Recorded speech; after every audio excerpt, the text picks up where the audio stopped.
कोटा में आज क्या कुछ हुआ आप देखिए हमारे साथ।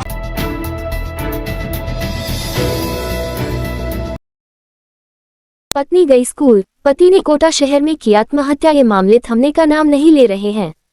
वर्ष 2024 के प्रथम महीने में ही अब तक कई लोग फांसी का फंदा लगाकर अपनी जान दे चुके हैं। बोरखेड़ा थाना क्षेत्र में एक युवक ने अपने घर पर फांसी का फंदा लगाकर आत्महत्या कर ली। पुलिस ने बुधवार को शव का पोस्टमार्टम करवाकर परिजनों को सौंप दिया। पुलिस को अभी तक आत्महत्या के कारणों का पता नहीं चला है। हेड कांस्टेबल हरिशंकर शर्मा ने बताया कि कृष्णनगर बजरंग नगर निवासी शक्ति सिंह चौहान ससुराल के पास ही किराए से मकान लेकर पत्नी व बच्चों के साथ रहता था। पत्नी स्कूल में एलडीसी है और शक्ति सिंह एक निजी संस्थान में सेल्समैन था। दोनों बच्चों को रोज अपनी ससुराल में छोड़कर वह काम पर चले जाते थे और शाम को वहां से लेकर आते थे। मंगलवार को शक्ति सिंह की पत्नी बच्चों को पीहर में छोड़कर नौकरी पर चली गई। शाम को घर आई तो बच्चों ने कमरे में जाकर देखा पिता फंदे पर लटका हुआ था। उन्होंने मां को बताया। इसके बाद युवक की पत्नी ने उसे आनन फानन में फंदे से उतारा और अपने पिता को बुलाया। उसे अस्पताल लेकर गए, वहां चिकित्सकों ने मृत घोषित कर दिया। पत्नी गई स्कूल, पति ने कोटा शहर में की आत्महत्या। ये मामले थमने का नाम नहीं ले रहे हैं। वर्ष 2024 के प्रथम महीने में ही अब तक कई लोग फांसी का फंदा लगाकर अपनी जान दे चुके हैं। बोरखेड़ा थाना क्षेत्र में एक युवक ने अपने घर पर फांसी का फंदा लगाकर आत्महत्या कर ली। पुलिस ने बुधवार को शव का पोस्टमार्टम करवाकर परिजनों को सौंप दिया। पुलिस को अभी तक आत्महत्या के कारणों का पता नहीं चला है। हेड कांस्टेबल हरिशंकर शर्मा ने बताया कि कृष्णनगर बजरंग नगर निवासी शक्ति सिंह चौहान ससुराल के पास ही किराए से मकान लेकर पत्नी व बच्चों के साथ रहता था। पत्नी स्कूल में एलडीसी है और शक्ति सिंह एक निजी संस्थान में सेल्समैन था।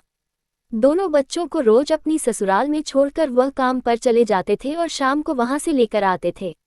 मंगलवार को शक्ति सिंह की पत्नी बच्चों को पीहर में छोड़कर नौकरी पर चली गई।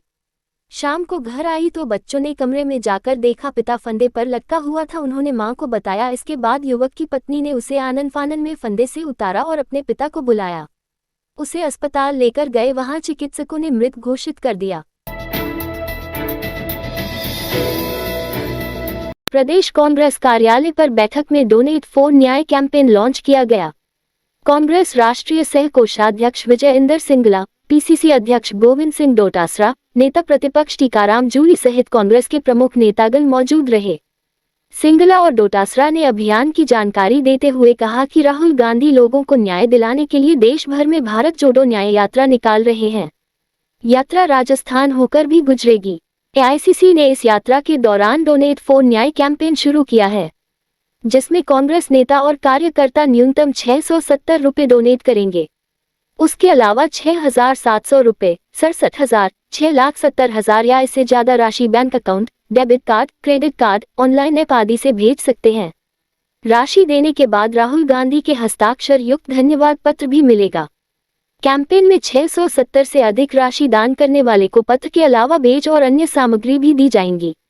राजस्थान में पीसीसी अध्यक्ष गोविंद डोटासरा और नेता प्रतिपक्ष टीकाराम जूली के सहयोग करने की मंशा के बाद राजस्थान में भी यह अभियान शुरू किया जा रहा है।